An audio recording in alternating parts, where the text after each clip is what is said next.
After Netflix's docuseries, The Keepers, aired, the world was flooded by the story of murder, sexual abuse, and a mafia-style hold the Baltimore Catholic Church seemingly had on the city.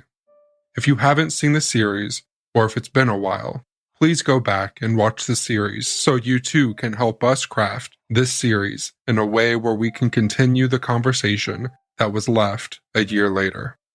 You are about to hear a conversation Gemma Hoskins and I have with Sharon Schmidt. Sharon is the niece you heard from in The Keepers, who spoke about her uncle, Billy Schmidt, who lived in the apartment across from Sister Cathy and Sister Russell in the Carriage House apartments. The documentary went out, The Keepers, of course. What did you think would have been the reaction prior to it coming out? What were your expectations? It was interesting because in the way that they filmed the documentary, everybody had their own sitting and talking. And so as the filming was happening, and I think I met with the crew at least 3 times, I never knew what other people were saying. I didn't know anything, so I only knew my portion of the story. When we were way into it, and I developed a friendship with Gemma and also with Alan Horn, and I would spend exorbitant amounts of time talking to Alan Horn sometimes. And they started to share little bits with me of other things that were being discovered. I really didn't know what to expect, but I will say that when I watched the documentary for the first time, I watched it with a house full of people that I had asked to come over because I just didn't know what was going to happen.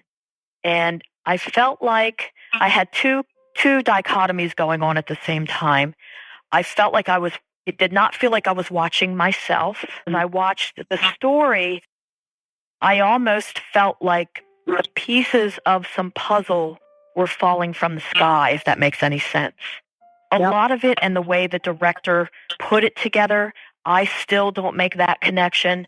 But once I saw it on the screen and listened to the details, it gave me a little bit of relief. Oh my gosh, I'm not crazy. I'm not exaggerating these things. It is something. That's the best way I can explain it. Yeah, the documentary, the whole series, the series was brilliantly put together. And I can see what you're talking about, how they would have filmed everyone separately. You weren't kept in the loop by the director and everyone, what everyone else was. Once it aired, what did the people immediately around you, maybe friends, family, what was their perception of the documentary? Had they known that you were going to be a part of it? A couple of my friends knew. And another interesting fact is I literally was going through a separation and a divorce and the sale of a house all at the same time when this was happening.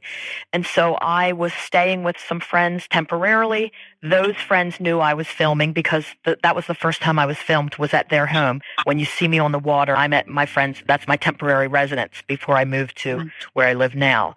And so some people knew it. Some people in my life knew the story of the nun, but didn't know I was doing a documentary. Most people didn't know either.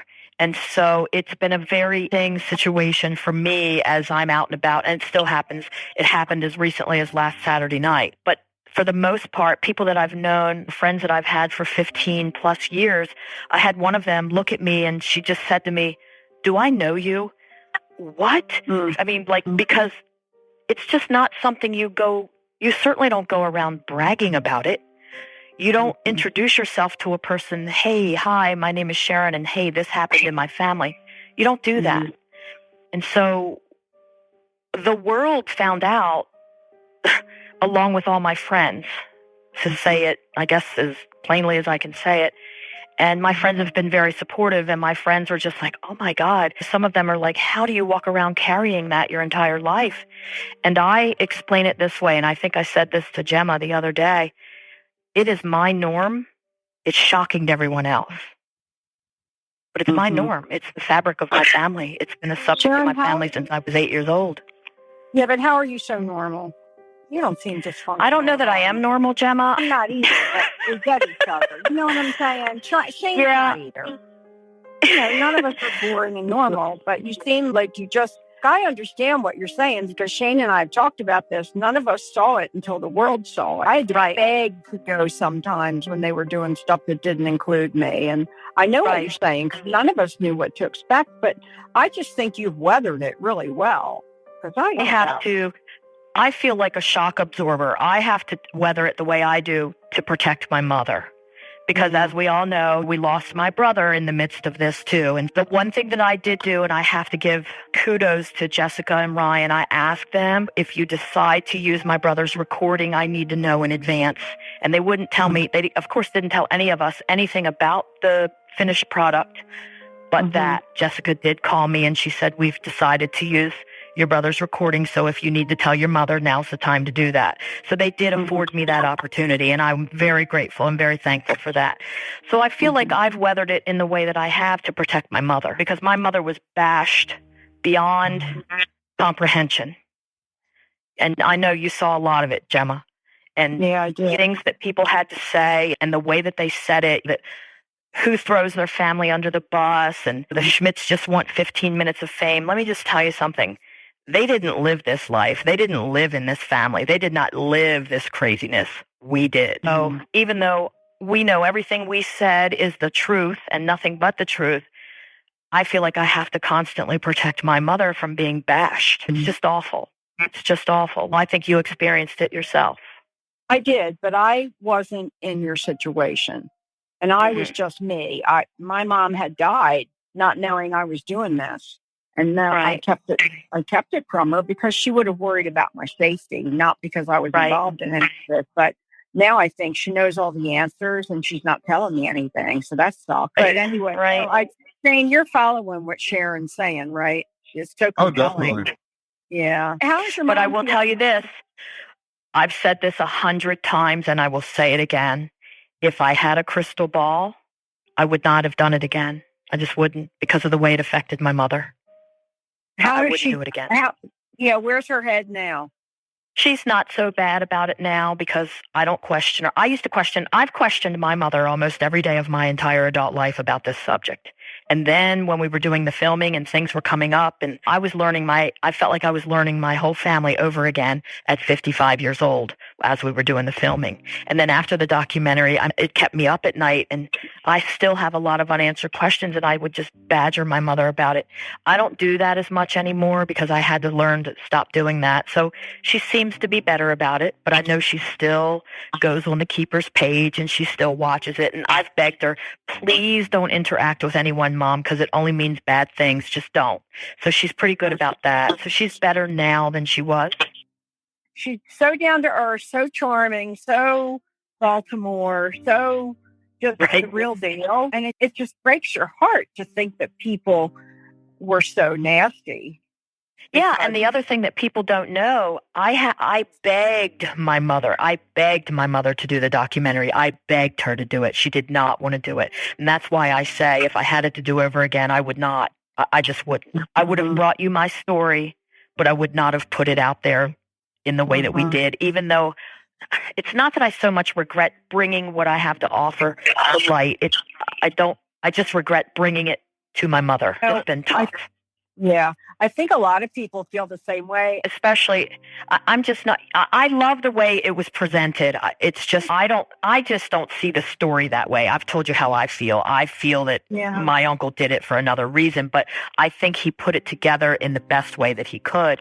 But he's got to feel good bringing this subject to the world. Look what's happening now in the Catholic Church, and I feel that his work is responsible for that. Oh, I do too. Do you feel like Billy's connection to Cassie has nothing to do with Maskell? I don't know that it had nothing to do, because the only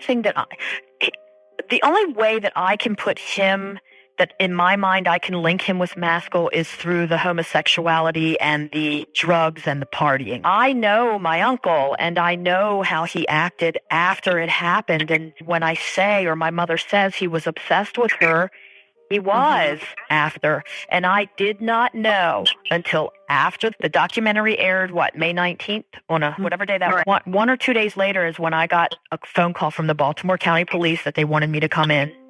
And it wasn't until that time that they wouldn't let me read my father's whole statement, because they had interviewed my father in 1999 about it, or 2000. They wouldn't let me read the whole thing. But what the detective did tell me is that my father told them that my uncle was obsessed with the nun prior to her death, and after her death. I never knew the prior.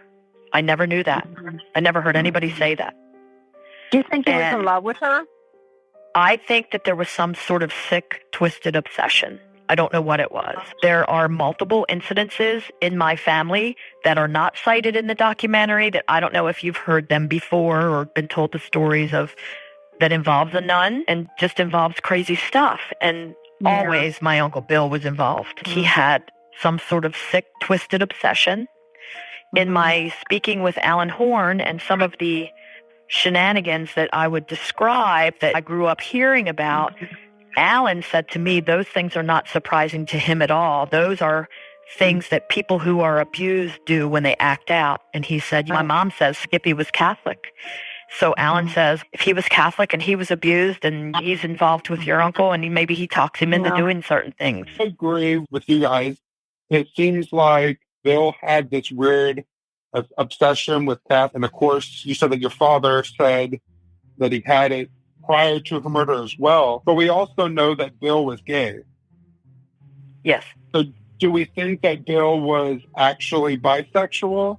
Or what kind of thing what do you believe is the case for? Well, I think that he, according to my mom, worked very hard to keep his life undercover. But I also know that he had a girlfriend while he was doing that and that they were engaged. And she was a big part of the family and the family's life. And so I think, and my mom even said it again today, she said, Sharon, you have to remember, in the 50s, homosexuality and babies out of wedlock were things that you were not allowed to do. And he worked very hard to keep that undercover. To answer your question, he did end up marrying my Aunt Ginny, and they lived what I think appeared to be a heterosexual life, but was he doing other stuff? I don't know. I was a young adult. I don't know what he may have been doing, but I definitely know. I didn't see him kiss Skippy or anything. I didn't see the relationship, but I've heard enough about it my entire life. He almost sounds like a sex addict, to be honest with you. Not to take us off track, but Gemma, my Aunt Barbara said something today also that was very shocking to me. I've never heard her say before. When you ask her if she's met Kathy, and she was like, oh, yeah, several times. Same way she describes meeting her is the same exact way my mom meets her. As she's coming out and they're going in, or they're going in and she's coming out at the doorway. He takes time to introduce his sister-in-laws to the nun. I find those little tidbits very intriguing. Yes, and I know you don't know her demeanor, but her demeanor that I heard, she was dead serious. Oh, yeah, she wasn't lying, I can tell you that. Oh, no, I figured she was saying the right thing, yeah. It was interesting. It was just like no big deal. Because I was trying to let you talk and just listen to her. I thought she was wonderful with her a few things that were new, but anyway. After the documentary went out, there was a lot of on, could Bill have done this? So my question to you, is there anyone else in your family or around Bill's life that was murdered? Okay. And my answer to that is yes. My great-grandmother was murdered. She was bludgeoned, and that crime has never been solved. And I grew up hearing that it had to be done by someone that she knew because she wasn't robbed. And either the person she fed them prior to them murdering her, or they sat down and they ate afterwards. So that's what compared to around the time when Sister Cathy was murdered, was this before or after her murder? This was after Sister Cathy's murder. Do you know how long afterward? I'd have to look at the article, but I think maybe 3 or 4 years. So not very long. And this is Bill's mom? Long. No, it's his grandmother. His grandmother, okay. So your great-grandmother, Bill's grandma. Yes, my great-grandmother, but she was his grandmother by marriage. It was my great-grandfather's second wife. So she was the great-grandmother by marriage. Her name was Mary Christina Schmidt, but you guys called her Aunt Christy? Christy, Grandmom Christy. Grandma Christy, okay. And it looks like, because we have the article about the murder, she was 88 years old. Of course, her husband already passed away, so she was a widow. It looked like she lived alone. A 2-story home, but the second story she had rented out, but 2 months before she was murdered, they actually had left. I'm reading through the article now, Has there ever been any question? Of course, this case is still unsolved, but throughout the years, was there ever any question on if Bill could have been involved, or was there any questionable things? Just because Bill himself, taking out everyone's opinion of him, he's living in an apartment across from Sister Cathy when she was taken and murdered. So now we have another murder close to him in his family, his grandmother, who's murdered a few years later. Did that bring up any questions with you or your family on, that's weird, because for me, if this happened to anyone, let's say my uncle is living across from a woman who was murdered, and then a couple of years later, his grandma's murdered. That I'd be questioning, going through my head, is this weird? But it's not common. So what was your perception or your family's perception of this? I can say that in my family, when I think about it now, so this happened in 73, so I would have been 14 when that happened. I don't recall my family sitting around and ever contemplating it or talking about it or trying to hide it like they did with Sister Cathy. But what I do recall of my family is every time I would mention the nun, and I've mentioned it my entire life since it happened.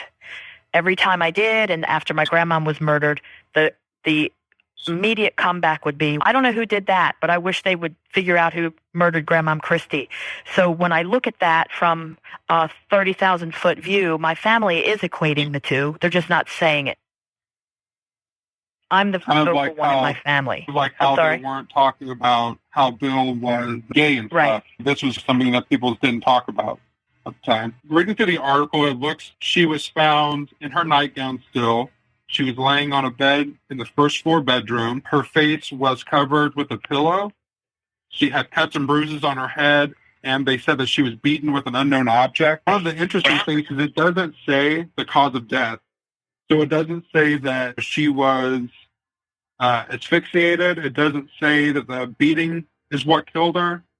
So that's a big question I have on which one of those, because if they killed her by beating her with an object and then later placing a pillow over her head, that's significant. Because to me, that would be the person who did this knew her, was, I don't want to say ashamed, but had a connection with this person. Yeah, that's what criminals, that's what they do. They cover them. Like, it's a symbol of, like, love, actually. Like, almost like they're ashamed of it. Yeah. I don't know, honestly. I do know that she was bludgeoned so badly that she had a closed casket. That I definitely remember as being a fact. A couple of weeks before, somebody had come into her kitchen and surprised her. And she yelled, and the person ran out. Do you know anything about that? No, the only thing I know is when I saw the article, read that for the first time. So I've never heard anything about that in my family. Okay. To me, I don't understand why my family wasn't outraged. Why weren't they outraged and why were they not forcing someone to do something? I don't know. I just don't know. And that, to me, says a lot. Yeah. My mother would raise hell until she found out. What are the police doing? I don't understand why they weren't outraged. Who was her closest relative living? When she died? Yes. I'm going to say her son, because I know that we weren't really in touch with her. I hadn't seen her in years. Who's her son? I recently found out his name is Weldon Poole, Pole, but I believe he's deceased. My cousin Linda is doing our genealogy through Ancestry, and she's the one that found the son. Uh-huh. So, Weldon Poole. And who was she married to? She was married to, you mean prior to my grandfather? She was married before your grandfather, correct? Yes, that's where Weldon comes from, and I do not know that answer. Okay. So we're going to say Mr. Poole and your grandmother, and then your grandmother married your grandfather. Yes. Okay. And did they have any children, those two together? Okay. No. Who was the person that your grandfather or someone in your family talked about as typewriter? Somebody got hit with a typewriter. My father did that. My father said that. That's what my father screamed at my mother. when I describe in the documentary, he was screaming at my mother, "You want to know why I drink? I drink because we killed a woman and we put her behind the shop." And my mother said, "Oh, yeah? What woman was that?" And at that time, he said, Dad's girlfriend, meaning my grandfather, his father, Fred's girlfriend. We hit her in the head with a typewriter and we put her behind the shop. And my mother left on foot with my brother and I, carrying my brother on her hip and trudging me through the snow till her best friend's husband came and picked us up about 1.5 miles from our house. And then my mother called my grandmom, and she told my grandma. My mother was hysterical, and I was 9 years old when this happened, Gemma, and I will never forget it. And every time I think about it, it feels the same way it did that night. My mother called my grandmother, and she was hysterical, telling her what my father said. And my grandmother's reaction was this: "Oh, for God's sake. They didn't kill Fred's girlfriend. Fred's girlfriend came to the funeral." I've always thought when somebody's drunk, they always mix a little fact and fiction. It's always a little twisted. So I think my father was confessing to something other than my grandfather's girlfriend. I think he was talking about Sister Cathy.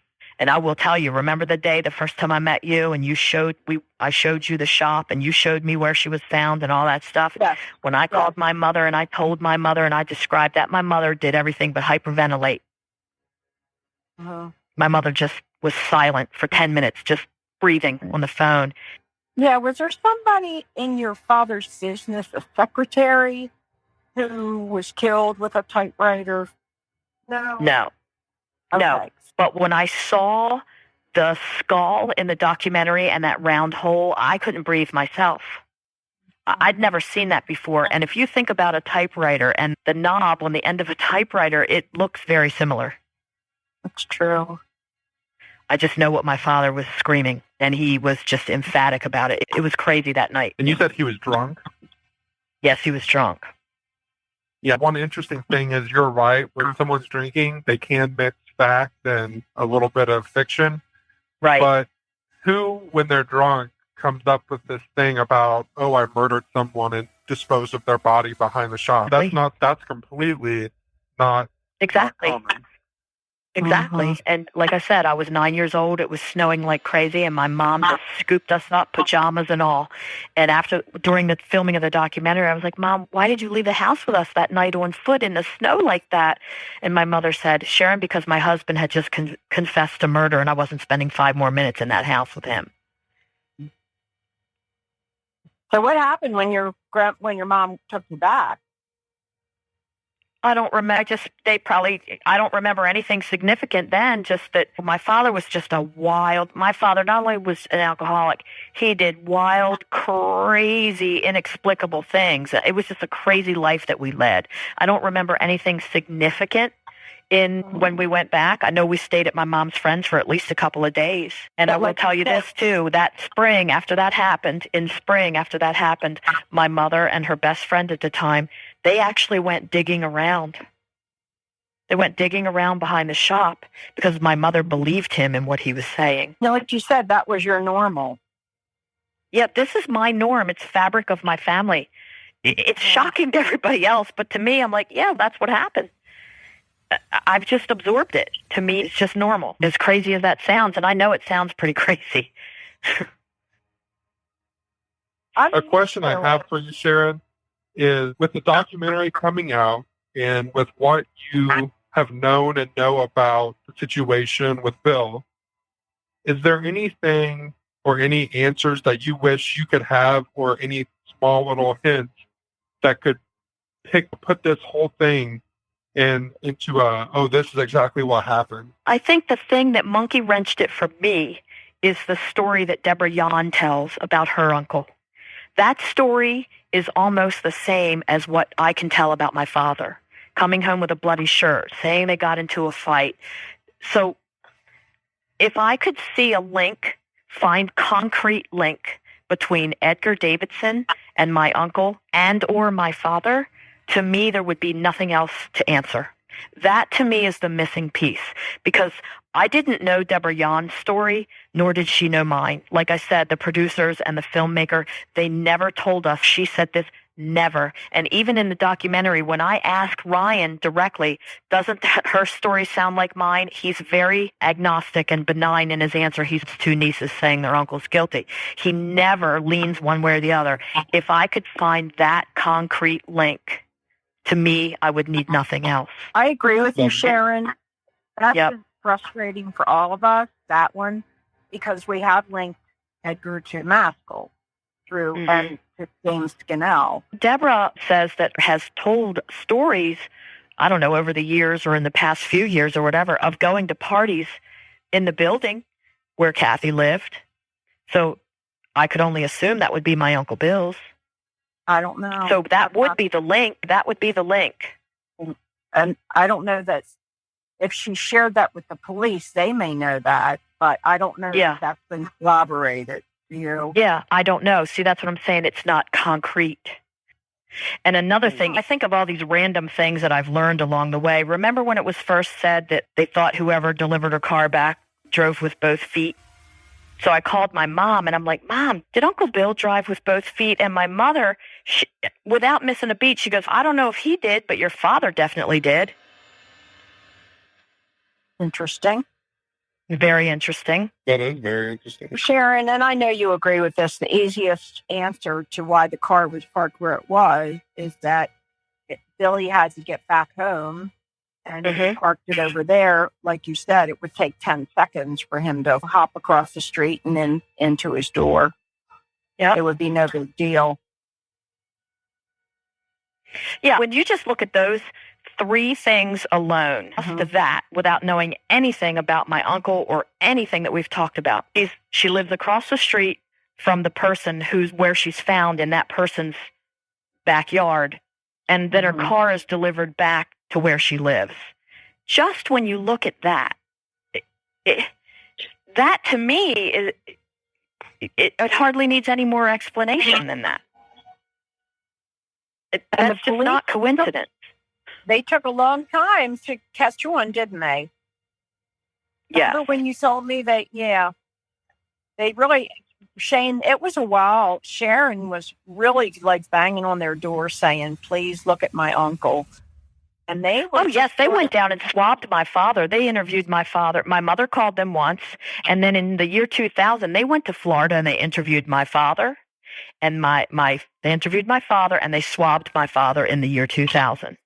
That was the second time we called the police. And the reason we called the police the second time is because, just like I describe in the documentary, I was standing at the sink doing my dishes like I did every night, watching the 6 o'clock news, and it came on about the nun. And I am not kidding. I just can't put enough emphasis on it. I felt like my feet were nailed to the floor, and I went absolutely hysterical, crying, and I didn't know why. I didn't know why. And I started calling through my family. I called my mother first, and I was screaming, how could a woman have been taken to her dead body when Uncle Billy... It just made no sense to me, and I was absolutely hysterical. And I called my mom, my father, and my Aunt Barbara. All three of them talked to me all night long about it. Just couldn't calm down. And I think I've always believed that I have repressed memories of hearing my uncle and my dad talk about it. And I've repressed it because I say over and over, I don't know what it is I know. I just know that I know. That's the only way I can explain it. And the way my body and my mind reacted to that news when it came on, it was uncontrollable. And I didn't know. I still don't know why. I couldn't tell you. And so it was at that time, after my father died, I said to my mother, I went to the police. And that's when they told me they had already done the DNA on my father. They told me all that stuff. After my father died, I went to the police myself 3 times. When people say, oh, we just wanted our 15 minutes of fame, and it just makes me sad. Have you ever heard firsthand about Edgar being a cross-dresser? Have you ever heard any noise about that? Ew, no. Okay, so I have been... Really? I was asked that question of, was my Uncle Bill ever a cross-dresser? And when I asked that, I can't disclose who or whatever. I just can't. But when I asked that, I was told because they were told that Edgar was also a cross-dresser. So that's how I believe there's a link. Because yes, my Uncle Bill did cross-dress. And both you and Barbara talked about, I love Barbara, both of you talked about the Halloween costumes, and everybody got all freaked out in the series because they thought that was really Barbara's attic. I was like, holy smokes, that was Hollywood with the nun cabin up there on the mannequin. It was a very dramatic effect, though, I have to say. Oh, I know it was. But we were like, no, that's not really their house. That's not really their house. But if he wore that, and Skippy was dressed as we know that they were frequenting gay bars, and it's not unusual, I think. But I'd never heard that about Edgar. Yeah, so I think that is the link. I think there's a gay side to Edgar, and I think that is the link to him and my uncle. I'm still not convinced. Until Deborah Yon gave her story, I will say that gives me pause, and that does now screw me up a little bit in what I've always believed what happened. Her story matches the story my father told. There's no denying that. So I do believe that Edgar has to be involved in some fashion. Now, was he? Totally. I think he was part of the cleanup crew. Yeah. See, you pretty much believe that she was murdered because of what she knew? Yes, I do. That's what you believe, right? Yes, I do. Okay. Too much and see, I don't believe that. I believe she was murdered because my uncle was sick and twisted. Could have been a combination of both. Could have been a combination of both. If Maskell knew your brother, and Maskell frequented some crazy places, Sharon, like some really weird places downtown. There was one bar on the east side of Baltimore. I forgot what it was called, but it was free. My mom mentioned a bar called Cicero's, and I had never heard that before. My mother was like, oh my God, they hung out in Cicero's. And I told Alan that one day. Yeah, and within 20 minutes, Alan called me back. He's, okay, here's what happened at Cicero's. It was known for heroin, homosexuality, and it burned down. And the other thing I knew this in 20 minutes. Right. The other thing I can tell you is that Mimi DePietro, there's question marks about his involvement in some of this stuff, he was the councilman or whatever, the legislator that kept it from being closed. It was supposed to be closed, lose their license, because there was a lot of really dangerous stuff going on in there. It was like a really rough crowd, a lot of gay men. The homosexuality was one thing. That's the kind of thing where the victims are themselves. But there was a lot of other dangerous stuff going on, like with weapons and drugs. And he kept it from being closed down. So for some reason, he wanted that place to stay open. And I think it's significant. And I do think it is likely that Maskell may have frequented somewhere like that. I think Maskell knew a lot of thugs and would have been able to find people to pay to do the work he wanted them to do. I think he always had cash and he always had drugs. So he definitely had resources, cops, politicians, whatever. They were all taking care of each other. But yeah, I would love to know more about that part of it. The other thing that can be viewed like a link is, remember, I don't think you were there that day, but Abby was filming with me, and we were standing in the parking lot of my Uncle Bill's apartment, and that's when she told me that Edgar had gotten arrested. Like 150 yards is the school. So how coincidental is that? He's picking up kids at the school. So he could have been picking up girls or boys or whatever and taking them back to my uncle's apartment. It's right there. I know a girl that he picked up, and she lived across the street. She didn't go to Keogh, and she was in the 8th grade. She wasn't at the middle school yet, but she said she had very poor boundaries. And she actually got in the car with Edgar and rode around the neighborhood with him. And then she said it was like the cool thing to do, to get in cars with strange boys and ride around the neighborhood. I'm like thinking, okay, I never did that. But anyway, he frequently was riding around that school. It doesn't surprise me if they knew each other. That's what I'm saying. And you look at how many ways their paths crossed, but you can't exactly put them together. I know. There's got to be a link. There has to be.